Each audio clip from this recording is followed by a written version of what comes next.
How's everything going, man? It's going, Coach. It's going good. I can't complain a bit. Yeah. What's going on, fellas? What's happening, Coach? How are you doing? Good. You're sideways, though. There you go. Oh. Yeah, I'm trying to get it straightened out there. Look at that. You should. Trying to figure all this out. The shirt looks good on you, Coach. I appreciate it. Thank you. That's awesome. Congratulations. I appreciate it. Thank you. How are things going down there with you guys?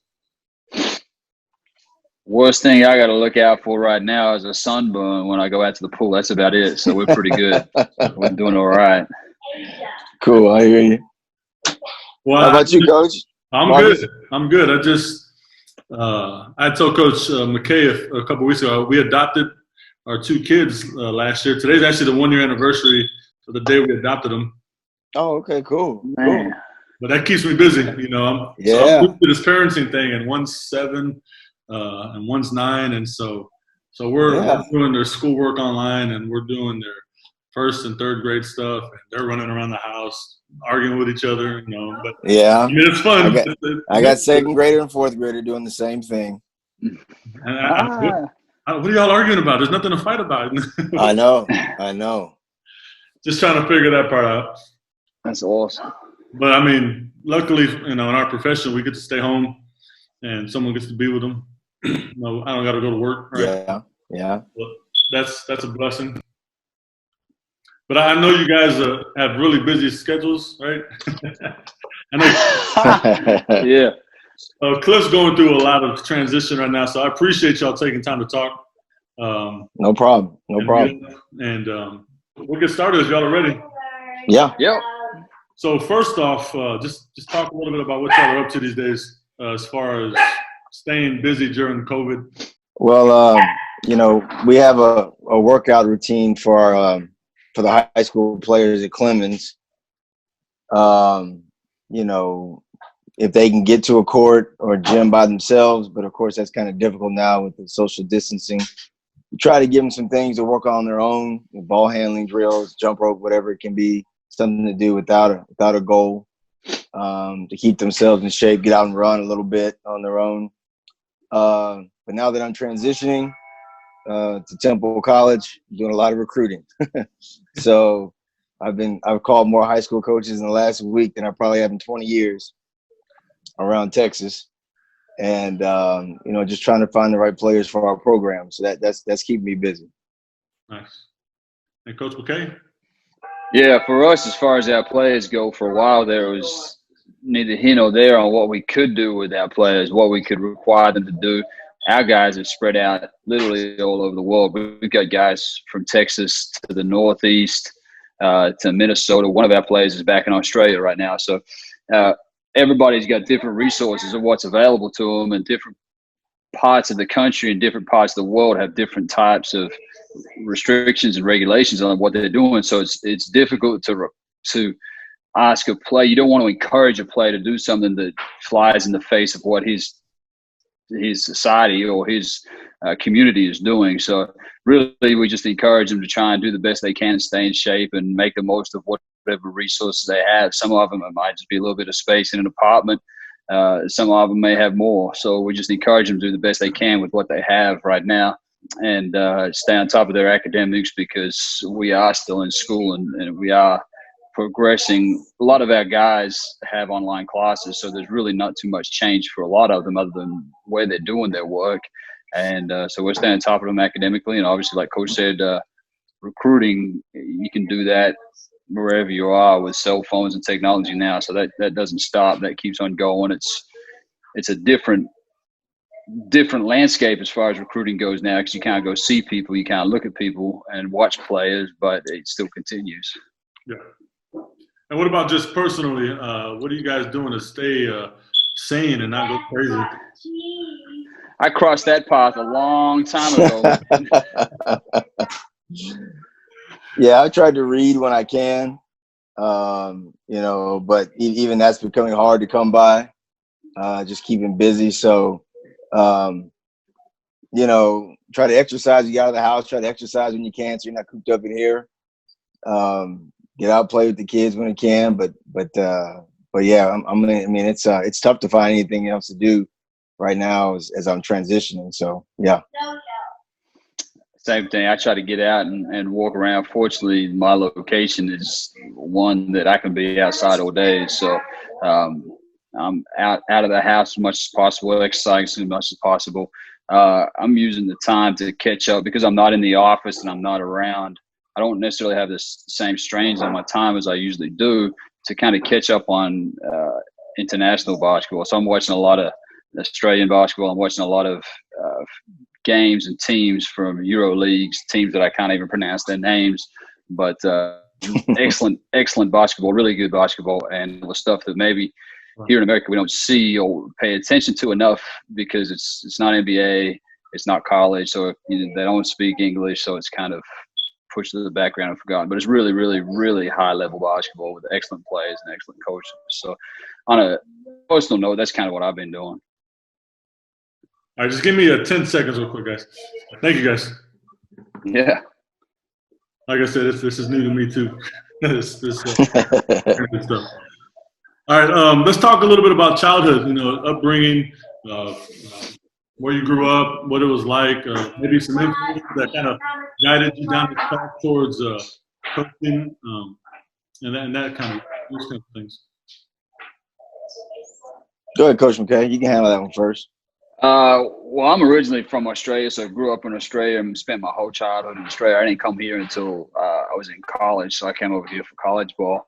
But Australia's a big sporting culture, and I was growing up late 80s, early 90s is when I was in my preteen and teen years when basketball was just huge around the world. That was the Chicago Bulls, the Michael Jordan, everything. That's when they were blowing up. So basketball kind of took over in Australia there for that time. And so I just jumped on. My friends were doing it, so I did it and started playing and just kind of followed the bouncing ball over here and just played until Father Time said I can't play anymore. I was too old to run up and down the court with the young guys, and really wasn't too sure what I wanted to do once I got done playing, but I just knew I wanted to be around the game as much as I could. I didn't want to have a real job where I was in a shirt and tie and behind a desk all my life, but found a real enjoyment in working with kids, and that's what led me to being a high school teacher first, special education teacher first, and then just kind of again followed the bouncing ball and landed here. Really didn't have a plan in place for it, but just went where I was enjoying it and went where my heart felt like I enjoyed the most and have the most impact on kids, and here I am. Nice. And Coach Ellis? Yeah, I was military kid, so we moved around quite a bit. So we went from the Seattle area to Berlin to South Carolina, and then finally landed here mid '80s.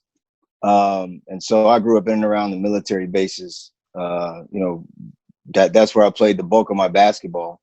Was maybe live off base, but then play basketball on base with the other military kids. So I saw different perspectives on basketball a lot. Then I played at Roosevelt for Coach Littleton, and for 4 years, and I learned a lot from him. But how I actually got into coaching was because of him. It was kind of by accident.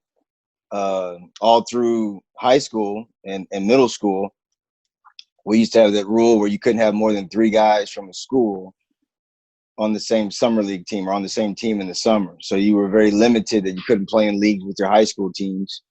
So all through junior high, middle school, and high school, we played for our school teams and we played AAU basketball. You only had 3 guys from the school.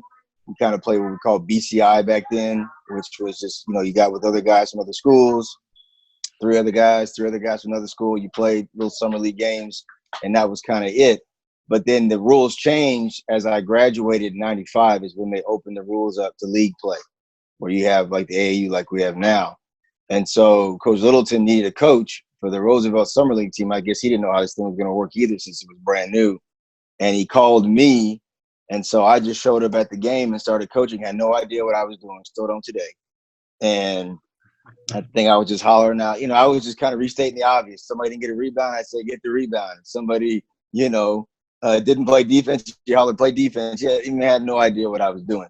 But I think the first game we played, the kids something happened. One of the kids hit a shot at the buzzer. And from then, I just loved it. I just loved being a part of it. I saw a different perspective of basketball other than playing. And so I started coaching the summer leagues every summer when I came home. And that's kind of how I got started with coaching. So, but let's talk about, I guess, the journey, the coaching journey. Right? Your first coaching job, I guess, was at summer league, and then you kind of fell in love with it. So then, from there, where did you go as far as the journey? For me, when I finished playing at Texas State, as part of my undergraduate degree, I had to, get a job, within my degree, and so Coach Miller, who's now the coach of the Knicks. He was the coach at Texas State at the time when I finished playing. He let me stay on for a year as a student assistant. And so that's kind of what got me started, was coaching, seeing behind the scenes, how Division I basketball worked behind the scenes with the coaches. I knew I wanted to get certified through high school. And so from there, I was lucky enough to fall into a job at South San. And, through my coaching connections, I knew Coach Wacker at Judson. And the timing worked out perfect because I was able to stay with Wacker long enough to learn a lot of what he did, a lot of what went on in the coaching profession, working with other sports, working with your organizations like the High School Coaches Association and TABC. So I saw a lot of that, and it just worked out perfectly to where Wagner was going to open after I'd been there for 4 years. And so I was able to slide into that position right there, and obviously coach some great players there. Was lucky enough to have success there, which allowed me to go to Clemens. And, after 20 years of high school basketball, again, right place, right time. It just so happened that I played at Temple Junior College for 2 years. Coach Johnson finally decided after 33 years that was enough. And luckily, I was able to, slide into that position. And that's where I am now. Nice. And Coach Mackay, what about you?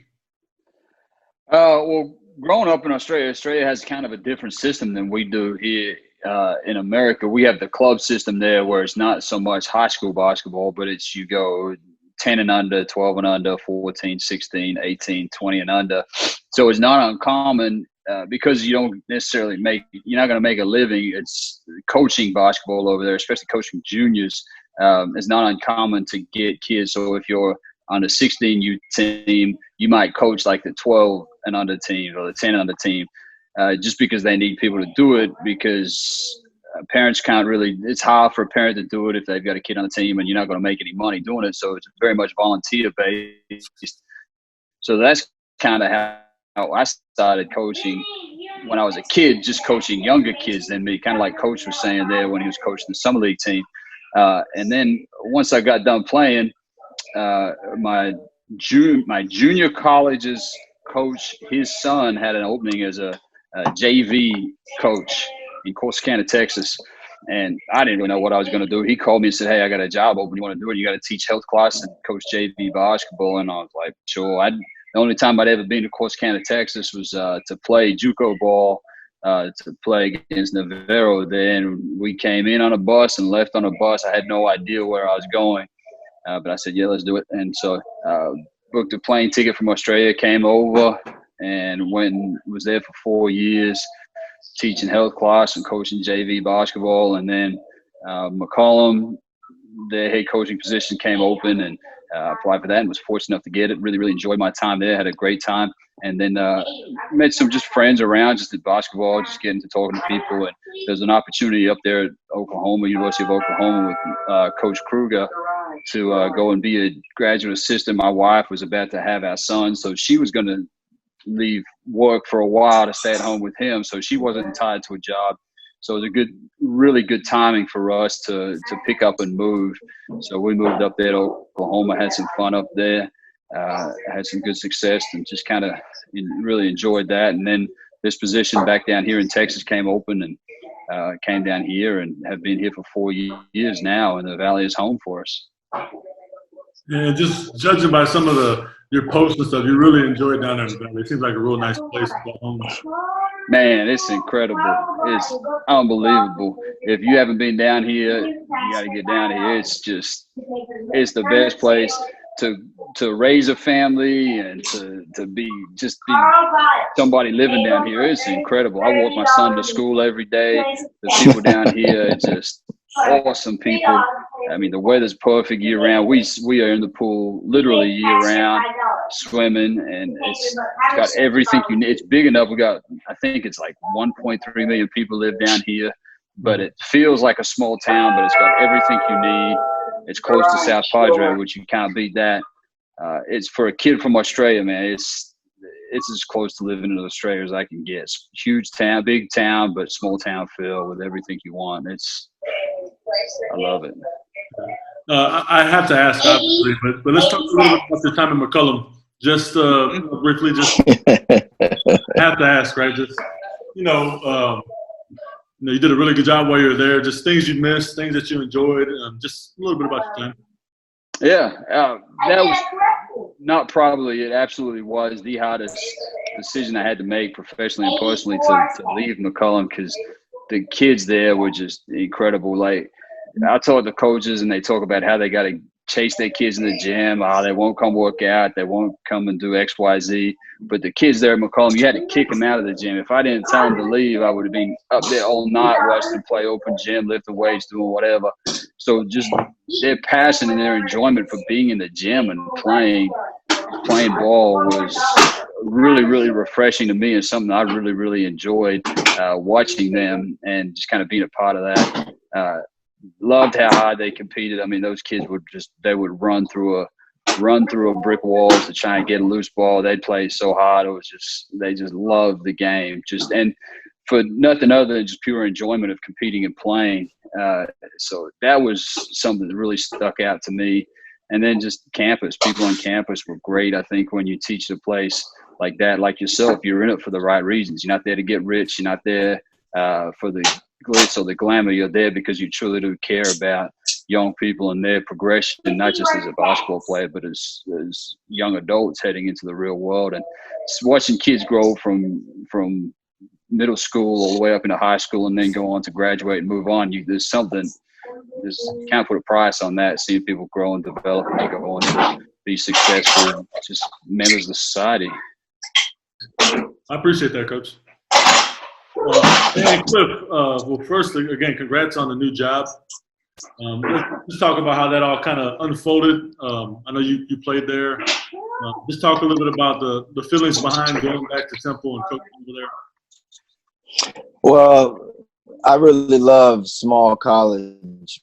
I just think that, I experienced, small college athletics 2 years playing in junior college in our campus. And I think that the people who teach and coach at these smaller colleges are there for the right reasons. They love that community feel that you have being part of athletics like that.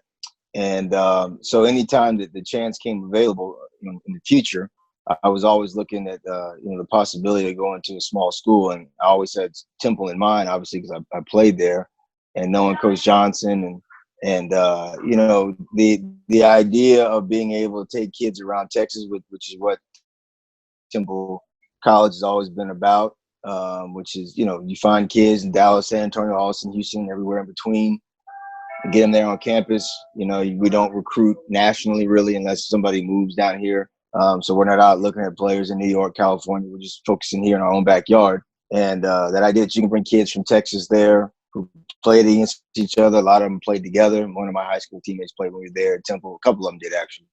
And, that you can have that dynamic working where you can go there, be in that small community feel.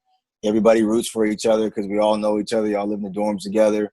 I really enjoyed that. And so the chance to come back there was something I just, when it came open, I had the chance, I just jumped at it. And I guess you've been in the high school for so long. Just talk briefly about some of the things that you're going to miss, from the high school level that maybe that you won't get to have at the college level. Well,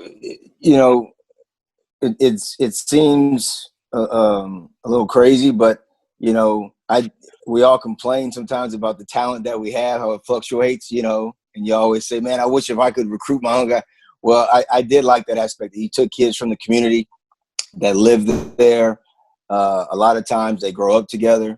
I've lived on the Northeast side and worked there where we do have military kids that move in and out. But for the most part, you have a community base of kids who grow up together. When they're in 3rd and 4th grade, they're talking about 7th grade football and 7th grade basketball and what they're going to do when they get to their junior high, their middle school. And then that idea that you guys grow together from 7th grade on through your senior year is just it's just a unique thing. I think anybody who's been a part of it knows you get to see those kids when they're little coming to camp, and you watch them all 12 years come through, and they stay together and they talk about what they're going to do as they get older and playing it. That's just a unique experience that high school coaches get to have with their community. Awesome. Now, Coach Mackay, you had a pretty awesome March Madness experience. You want to talk about that just a little bit? At Oklahoma? In Oklahoma, yes, sir. Yeah. We were really lucky right there. We had a guy on our team who's playing in the NBA right now, Buddy Hield, who was just incredible. One of the most amazing people you'll ever be around. He was there with us, obviously, but we also had some other guys who were just fantastic players and workers who went on to be professional basketball players around the world and here in America and around the world. I don't think we really knew what we had when we started that year, but when Buddy decided he was coming back for his senior year and decided he didn't want to go to the NBA just yet, he wanted to finish college, that was really exciting. And just kind of there's a mix of talent, preparation, and a little bit of luck there when you make it to the Final Four there, because everybody has future pros. Everybody works really hard. Everybody's extremely well coached and prepared. But it was just an amazing thing. When I first got there, everybody says, hey, this guy's the best guy you're ever going to be around. And he's the nicest coach. And now they're talking about Coach Lon Kruger. They're saying he's the nicest person you're ever going to meet. And kind of in the back of my head, I'm like, yeah, that's what everybody says about that guy, that he's the best and he's awesome and you can't beat him. Well, the most important lesson I got out of my time there was what a great guy Coach Lon Kruger really is. He's a guy he's taken more teams or more programs to the NCAA tournament than any other coach. He's going to end up in the Hall of Fame. He's taken 2 programs to the Final Four. He's coached who knows how many pros. And he's absolutely the nicest person and most down-to-earth person you're ever going to meet.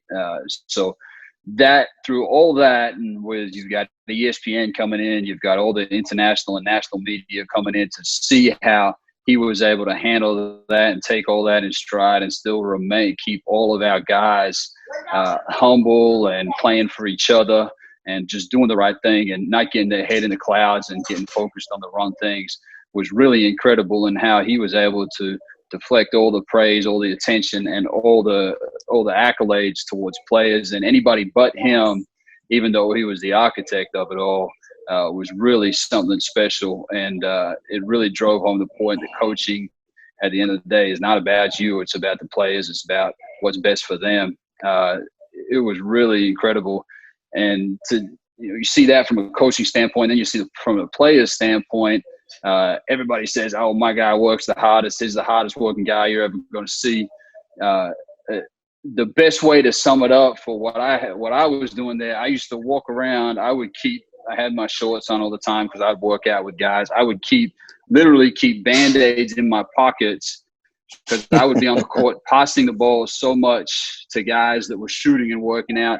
The tips of my fingers the skin would wear away and start to bleed because I'd be on the court that often, that long, every day, 7 days a week, passing the ball to guys. So buddy would come in and say, hey, come rebound for me, come work me out. I'd have to pull out the Band-Aids, put them on the end of my fingers, then it'd be another player. And by the end of it all, my fingers were bleeding. So I had to walk around prepared for that. And that kind of tells you how hard they would work. And this was 7 days a week, nonstop, before class, after class, before practice, and you got practice, after practice. They never stopped. And it was great to see them reap the rewards of all that work as college players and now as professionals. That's an awesome experience. So let me ask Coach Mackay, how did you enjoy coaching at a football school, like a big, large football university where football is number one? Right. I enjoyed it. I was with Coach Lon Kruger, the best guy you're ever going to meet. I had Buddy Hield, who was on the team. So, when things went bad, it was, hey, Buddy, go shoot a 3, and he'd go shoot a 3 and win us the game. And things were really good. Now, obviously, at OU, football is king, and we were at one point ranked number one in the country and playing some good ball. And, people want to talk about who's the quarterback for the next year in football, But I'll tell you, I didn't really pay much attention to it. I was at practice one time, and I'm standing there on the sidelines, and the team's going up and down. They're playing, or they're doing a drill or something. This guy in some jeans and cowboy boots comes over and starts talking to me. He just stands next to me, and we stand and talk for about 8-10 minutes while the practice is going on. And then something happened. We had to huddle and come together. And I said, man, and shook his hand, and we went back to huddle, and everybody had wide eyes. Like, man, I can't believe it. You know him? I was like, I had no idea who he was. They're like, that's Bob Stoops, man. That's the head football coach. I had no idea who he was. I don't really follow football too closely, but being able to having the opportunity, this is what I did get out of it, having the opportunity to walk over there and walk into the stadium and just kind of stand on the sidelines while those guys were practicing, more than playing, practicing. It was incredible because they've got 100+ people out there. And it looks like chaos out there, but it's all organized. And at the end of it all has to fit together. And I think that's something that I got out of that. The organization of football coaches far exceeds anything we do as basketball coaches. We've got 10, 15 guys. They've got just a massive amount of moving parts that they have to coordinate and have working together. And if they don't, it falls to pieces. So that was something I got out of that, watching them, high-level organization. Cool. All right. That's good. That's good insight right there. Yeah, I think people don't realize. I mean, you're right. The numbers that football coaches have to deal with and organize and make sure it works. And we only have a handful compared to that. So much respect to those guys. Yeah. Talking about Buddy Hield, but Coach, you've coached Ellis. You've coached a couple of guys that are now in the league. Talking about Andre Roberson and Jordan Clarkson. But when they were in high school, obviously you never really know how a kid's going to end up. But what were some of the things that you saw and you helped try to nurture when you kind of realized, these guys have a chance? Yeah, obviously they're great players. And I think one of the biggest things that you start to sense as guys play more AAU and they become more serious about the game is that, you try to keep it in perspective for them, but also try to make sure they're having fun. Yeah. And I think for the way that we play, getting up, pressing, shooting the ball quickly, it allowed them to get out and have fun and not think so much. Because, once you start getting recruited, Coach Mackay knows this too, a lot of times when you start getting recruited, you start moving up to your junior, senior year, and the coaches are calling, it become a little bit overwhelming. Family gets more involved. It seems like every decision you make becomes bigger and bigger. And that's where I have to credit Rodney Clark, who's there now as the head coach. Him and Andre Jackson were my assistants. Did a great job with Andre and Jordan of really, talking to them about everything but basketball. I mean, they just really joked around with them a lot. They were almost like big brothers in a sense. And, as a head coach, when you're running around doing a million different things, working with administration, other coaches, whatever it may be, that a lot of times you really rely on your assistants to really work with your players and be those people that they can talk to. And they were two really, really – I don't know if we could have done it without those two. Had I had, we all know sometimes you get assistants that are out there who really don't put forth the effort or maybe don't relate as well to kids. Mm-hmm. And that could put a lot more strain on you as a coach to have to do that. The fact that I had those two guys around to really relate to them and just really joke with them and really keep things loose really made a big difference on our team. And so that's one of the things I always remember, not just they were good players, but we had a really strong administration there with Dr. Fields, who's still there at Judson ISD now. He was a big basketball fan, big sports fan. And so he was always one that took an interest in our team as well. And so he was always one that would take those guys to the side and talk to them as well. So they had a really, really good structure at home. They had a really good situation at school. And I think that played a huge part in them being able to develop. And I'm sure, it gives you a huge sense of pride. Just talk about that real quick. When you see your guys, growing up, and then now you see them, leaning on teammates, like Kevin Durant or Kobe or LeBron, and just inside, how does that make you feel? I'm sure a whole bunch of pride is involved. Yeah, and I think that's where I think your high school experience comes in, because they were guys that were freshmen really Jordan didn't start playing, really excelling at the varsity level until probably the second round of district his sophomore year. And then Andre really wasn't until about the second part of the year, his junior year, that he really started to excel. So they were part of being on the freshman team their freshman year. Andre played on the JV his sophomore year. Jordan played, all came off the bench his sophomore year. So they were used to playing a smaller role in a team. So then as they, became great players in high school and college, now you have to revert back to that when you're a professional where you're not going to be the man. You know what it's like to play a role in the starting lineup but not be the star or come off the bench, whatever the case may be.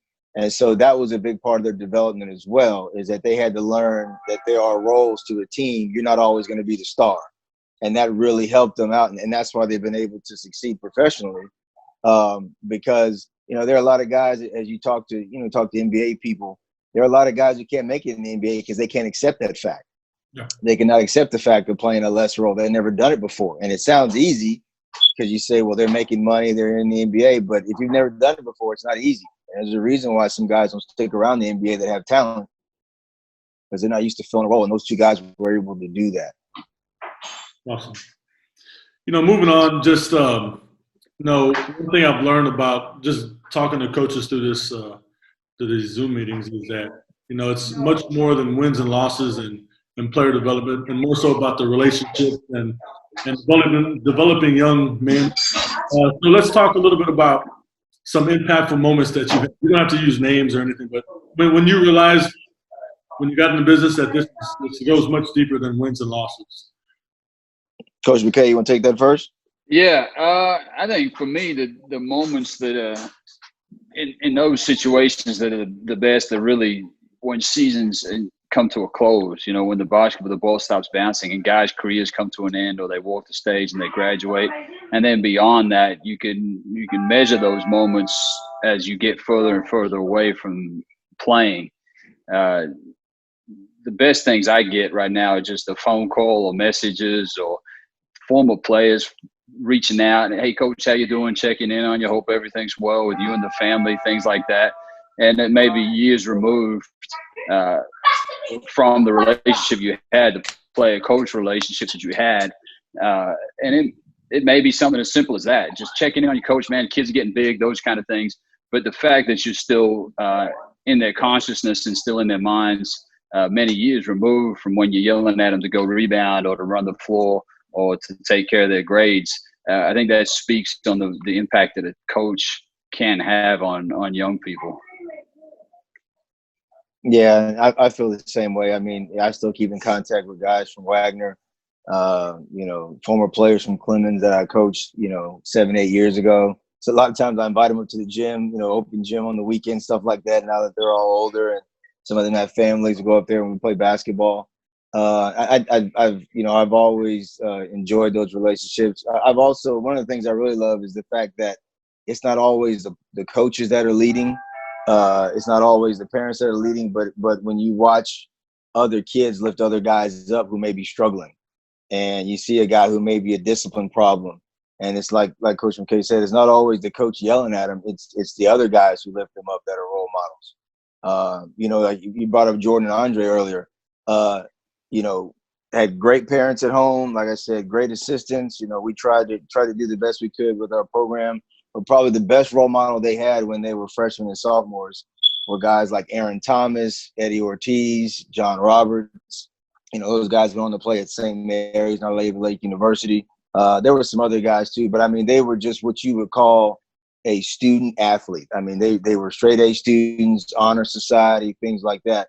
And so all the things that we as adults and coaches can talk about, there's nothing that can replace the idea of watching your peers and those other guys that you want to emulate, watching them go about their business, that young guys watch and see and say, you know what, I'm going to do that one day. I'm going to act like that one day and do this. And so that's one of those big things that I really enjoy about high school basketball and watching guys come from the junior high, is they can watch those older guys and try to emulate them. That's good stuff, guys. Real quick, both of you guys back in the day were really good shooters, right? So off top of your head, two of the best shooters of all time. Who are your top two shooters of all time? Go ahead, Coach. Just at any level, watching At any or level. coached or played with? No, just any level. Who, in your opinion, are the two best shooters of all time? Of all time. Man, that's tough. Well, since my last name is Ellis, I'm going to throw out Dale Ellis. He was an unbelievable shooter. He played with the Spurs for a while. Yes, sir. And so I always liked him. You know, and then you see him, he's a great coach. I mean, Steve Kerr was just one of those guys, seemed like he never missed. Yeah. You know, when I watched him play, I mean, of course, playing with Jordan and Pippen, he was always getting open shots, but he seemed to never miss.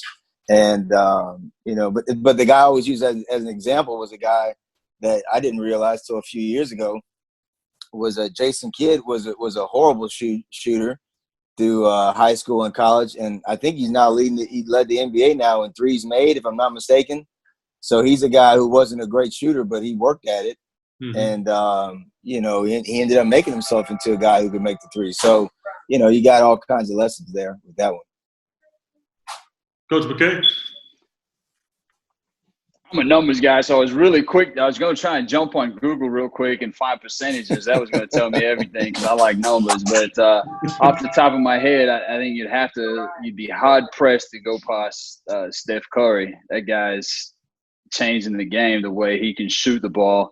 And then I think if I was to go back a little bit further, maybe Steve Nash would jump in there just because he was able to shoot so well, threes, twos, and from the free throw line. I think you'd be hard pressed to go past those two guys because they are smaller guys who the degree of difficulty on their shots is probably a little higher than a bigger player. I think like for a guy like Steph, like you said, it's the degree of difficulty. He's got the ball in his hands a lot, but he shoots it well in different ways. Catch and shoot, off the dribble, step back, in traffic, whatever. I mean, that guy's pretty remarkable at shooting the ball. It's incredible. Real quick, before we call this one a day, best player you ever coached against? Oh, man, that's a tough one. Coached against. Coach McKay, you take that one first. I got to think for a second. Okay, hold on. Best player. Oh, boy. You know, somebody I really liked, and at the time when he was playing college basketball, was for Kansas was Frank Mason. Frank Mason was incredible there at Kansas. I thought he was really, really good. I love Javon Carter at West Virginia. Those two guys, their college basketball careers, I mean, they were just really, really tough to prepare for, and they were just undersized, but they just competed just incredibly well and had a huge impact on the game from the point guard position. Really, really enjoyed watching them. Let's go back a little bit further. I mean, if you're talking about when I was at OU, we played against so many future pros right there. It'd be hard pressed to separate them. But those are two guys that jump out to me as far as didn't have the physical tools of other guys, but made huge impacts on the game. I don't know if there's any one particular player.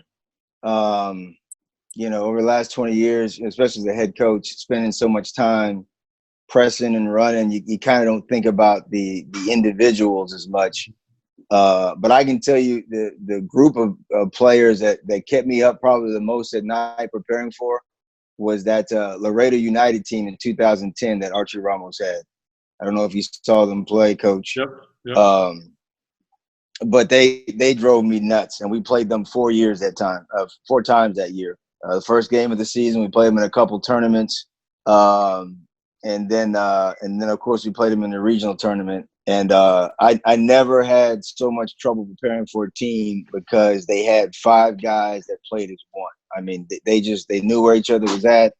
They were just always in lockstep with each other. And of course, Archie's over there just coaching them like crazy. And yeah, that was probably, you know, besides any one player, that was probably the one team that I just did not have an answer for besides Jordan, Andre, just do something to help us win this game. I just couldn't come up with a clue because it seemed like everything that you tried to do they had an answer for it, and their players could figure it out on the court better than anybody I've ever seen going against them. And so yeah, it wasn't one particular player. It was just that one particular team. Now, we played against teams that were probably more talented, but, at a certain point, either you could kind of beat them, and wear them down, or they would become dysfunctional maybe. But that was the one team that just seemed to never break, that you just had to hope that, your two guys and some of the guys around them that we had would just make a play, just do something to kind of make this 3-point lead a 5-point lead and just hold on for dear life. And that one team and those collection of players drove me nuts. So you played 4 times that year. What was the record of that series? That actually, we actually played them 3 times, and we were 2-1. Yeah, so we played in the first game of the year. We beat them at their place. They had us down like 20. I don't know. Jordan hit he must have 42. I don't know. He hit 45, something like that. And we barely won. And then they beat us in the tournament by a few points. And then we had to turn around and play them again in the regional tournament. And again, Jordan played great. Andre played unbelievable. And we found a way. I think we beat them by 5. And yeah, that's one of those games to this day. One of those teams that, like I said, they drove me crazy as a coach. Nice. All right, one last question. Any advice for any coaches out there in regards to developing mentally tough young men? I would say first, and I this is one of the things I get concerned about as I watch younger coaches that are coming up. You tell the players to stay off the technology and get in the gym. I'm getting more concerned about coaches getting to the gym as well, now that we have so much technology with Huddle and all the different technology things that we have, where now you watch a lot of coaches, they don't go to coaching clinics because they can just simply get it from online here somewhere, or some, Zoom meeting. I know we're doing those now because we can't have coaching clinics, but I get worried about them, simply saying, hey, I'll get a subscription and just get it online. And then, when it comes to scouting, they don't go to the gym anymore to watch the games in person. Because, when you go to coaching clinics, that's where you pick up a lot of your stuff, is by asking questions of the coaches that are there with you, those side conversations that you have. I know a lot of my knowledge I learned as a high school coach, I learned from the other coaches in the area, and there's certain things. I think that's how you learn about our profession. So I think it's hard to pass that stuff on to players to be mentally tough and to get the most out of them if you are not willing to get to the gym yourself. And so, in order for players to get better, they got to be in the gym. And I think it's the same way with coaches, that if you're going to be able to really hone in on kids and get the most out of them, to be mentally tough or physically tough, whatever it is, you yourself got to be in the gym to initiate that. Coach Mackay? Yeah, I agree. I couldn't agree more with that, what Coach said there. I think whether you're a high school coach, college coach, or you're coaching in the pros, players are going to watch what you do much more than they watch what you say. And the example that you set, that they'll see every day, speaks volumes. It's going to speak louder than any speech, or do more than any drill. So if you're a coach that maybe isn't pushing himself, is not prepared, or is not there early, is not staying late, and again, you ask mental toughness, if you're a coach that loses their composure in difficult moments and can't remain focused, then they're going to see that and they're going to follow that example. And that's true of anything when it comes to working with young people. They're going to follow your example more than they do your words. So how you conduct yourself, not just during games, but outside of games. Are you taking care of yourself? Are you disciplining yourself? Are you keeping yourself in shape? Are you taking care of your emotional state? Are you taking care of your professional development, your personal life, things like that? Players are watching that, and they may not even be actively watching it. They just oftentimes absorbing that through osmosis, just because they're around you so much. I think that's huge. Another thing I think is society in basketball has taken away from kids a lot with trainers and different types of basketball. The competitive nature in basketball is kind of taken a step back. The skill may have improved, and it has improved, but the competitive nature has maybe backslid a little bit. So I think when it comes to mental toughness, that's like any skill when it comes to sport. The more you practice it, the better you're going to get at it. So if your practices include situations that are difficult and hard and the players have to overcome adversity, and you do that on a regular basis, it's just like shooting a basketball. If you shoot a ball a lot, you're going to get good at shooting the ball. If you overcome adversity a lot, you're going to become really good at overcoming adversity and remaining mentally tough. So if it can be built into practice, I think that's huge. And you become good at it, and you sink to the level of your training when it comes to games. And if you don't practice a thing, it's not going to be there on game night. Yep. Yeah, Marcus, and building off of that, and Coach Mackay probably, I like to hear what he has to say about the college workouts too. The thing that I think we're all becoming concerned about is that as more and more kids specialize at age 5 or 6 in basketball, they are getting hurt way too much. There are more and more basketball-related injuries from just wear and tear of jumping, running, sliding on the basketball court. That you're just seeing a lot of guys that are in high school and in the college who are they're broken down. I mean, their bodies are giving out. I didn't get a chance to watch very many college basketball games this year, but every one that I watched, there were just as many guys sitting on the sideline in walking boots and cast than there were actually dressed out to get ready for the game. And I'm watching it more and more in high school too, where guys are just, sports specific injuries with basketball is just becoming the thing where you have a talented team and 2 or 3 of their better players are sitting out a lot of the season because they're just, you can say mental toughness, but if you have a fractured bone in your foot, you really can't play. It don't matter how tough you are.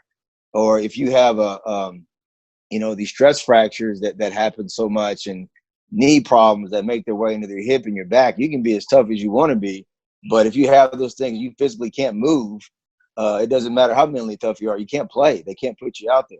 And so that's one of the things that I've tried to over the years, especially with us getting up and down the court so much, is I've tried to learn when to back off is a big mental toughness and not make it to where you think your teams have to be these physically grueling, tough teams that are hurt all the time.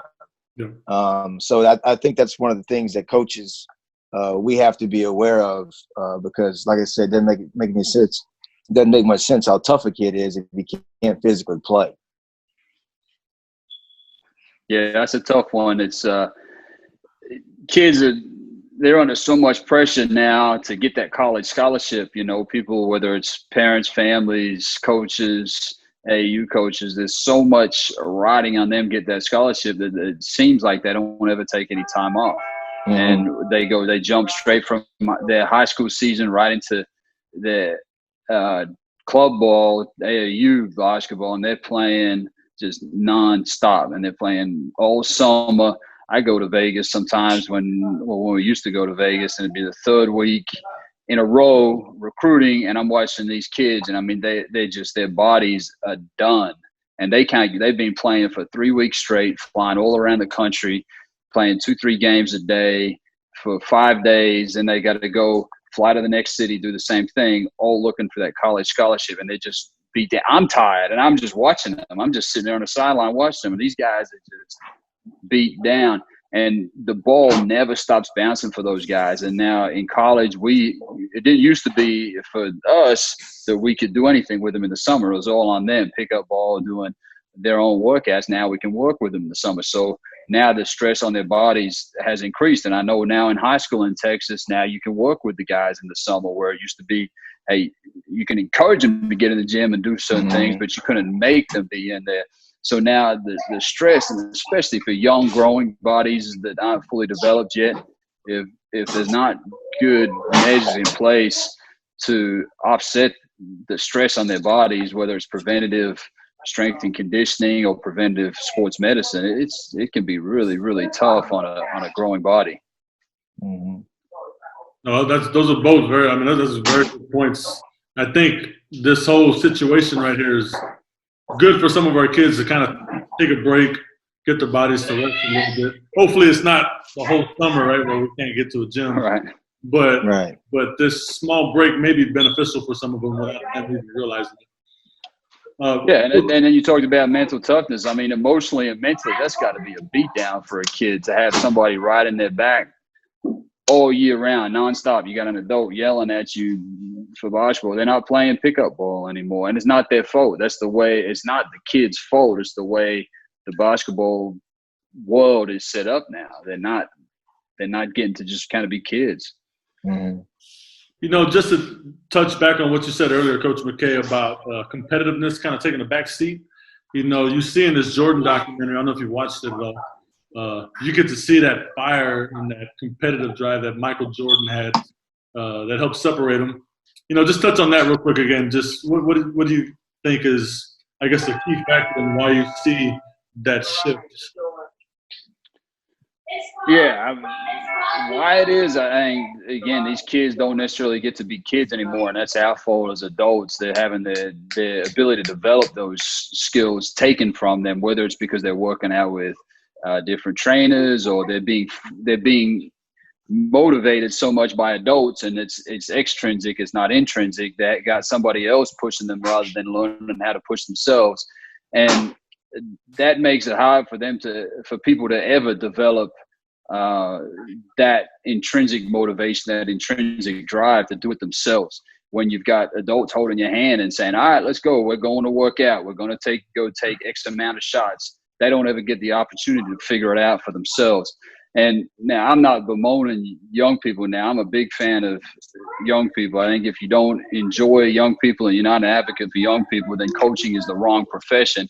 I just don't think it's their fault. I don't think there's anything wrong with kids these days. I think it goes back, say what you want about Coach Bob Knight, but somebody asked him what's wrong with kids. He says nothing wrong with kids. It's adults. It's problem with adults. And I think we're stealing these opportunities. It may seem good in the short term, but as adults, we steal opportunities for young people to grow and develop on their own. Now, obviously, everybody's not going to rise to the level of Michael Jordan, and obviously we need to still be there to catch kids when they fall and help them and guide them along the path, but they also need to develop some of their own skills and abilities just through trial and error on their own. Coach Ellis, you have anything to add to that?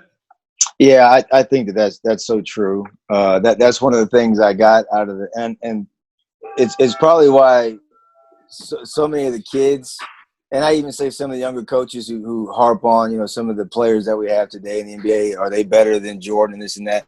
That was probably one of the first things they were probably shaking their head about when they watched the documentary was Michael Jordan was riding his bike through campus at North Carolina. Like, you know, he spent 3 years in college and he had to, you know, he was a freshman who played a role behind other guys. Like they don't see that development anymore. Most of the players now are, like we just had last week, guys that are now skipping college altogether and they're going straight to the NBA, the top players are.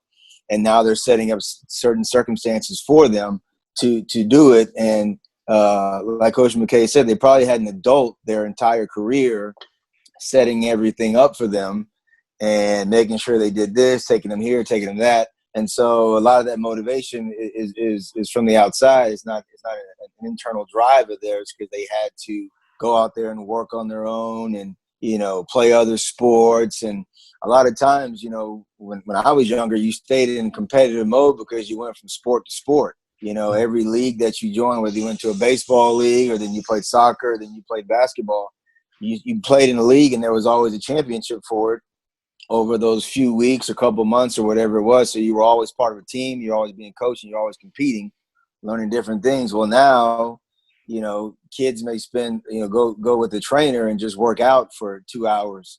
And you know, they have a guy who's kind of pushing them, training them, but it's really not team oriented.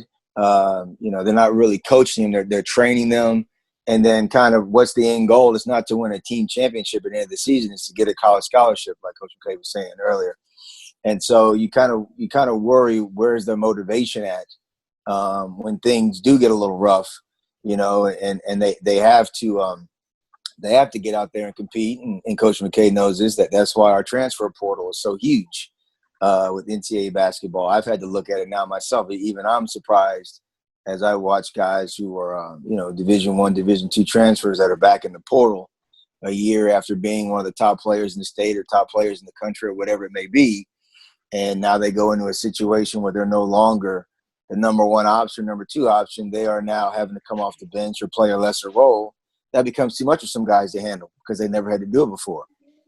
And so So yeah, I mean that that is something that has changed. But I do agree with Coach McKay. Another thing is that kids are great kids. I've been surprised as I've called more and more of guys that we're recruiting, just how many of them are yes sir, no sir, even though it's a junior college and they probably had in their mind that they were going to sign Division I and only the big time Division I's were going to call them. The fact that a junior college is calling them, they're still respectful. They still would appreciate the opportunity to come to the school. And so yeah, I mean, it's different now. But I still think, like Coach McKay said, kids are kids. They really are. One of my favorite parts of that documentary so far is when they showed Jordan getting physically beat up by the Detroit Pistons. And when he got tired of it, what they show him doing, getting in the weight room, lifting weights. Right. So I want to get physically stronger so I can deliver the punishment, right? I mean, just that mentality of I need to get better at this so this doesn't happen anymore. I mean, I think it's good for young people to watch and learn and to see how to overcome some of those obstacles. I think it's beneficial if they take it that way. Right. Yeah, it's great if people can take and learn from that. I want to be sure that I say this. I don't think that there's anything wrong with. I think basketball is better now than it was when I was growing up. I think Michael Jordan's the best, if not the best ever to play. But overall, basketball is absolutely better. And I don't romanticize the 80s and 90s when I was playing just because it was my time when I was coming up. I mean, basketball, it's better. It just is. The players are more skilled and they're more talented. And that's not just from the pros. That's across the board and all over the globe. It's natural that a game that's maybe besides soccer is the most played game in the world is going to evolve and get better over 20 or 30 years. So I just want to throw that out there because I don't want people to think I'm one of these old guys that says, hey, back in my day, players were better and this, that, and the other. Because when you're talking about the NBA guys, when there's $30, $40 million a year involved, they're going to get better. Yeah. That's a good point. That's a good point. Players are a lot more skilled and there's so much athleticism involved these days. It's fun to watch. Well, I appreciate you guys taking time to hang out and talk. It's been about an hour or so. Don't want to take too much of your time. But I am appreciative. Yeah, man, I got to go sit by the pool. This has been fun. I mean, I'm having a blast just talking to different coaches and selfishly learning everything I can. Even though we're doing this as a podcast type deal, I'm writing notes and trying to get as much from everybody that I can and take what I can and learn. Well, good. I'm glad you did this. Appreciate it. Yes, sir. Appreciate you, Coach. Thanks so much. Congratulations again, Coach. Yes, sir. Thank you. Ellis. We'll do that. Man, deal. All right. All right, Thanks, guys. Coach. Appreciate you All right, guys. appreciate it. Sir. All right. Have a good day.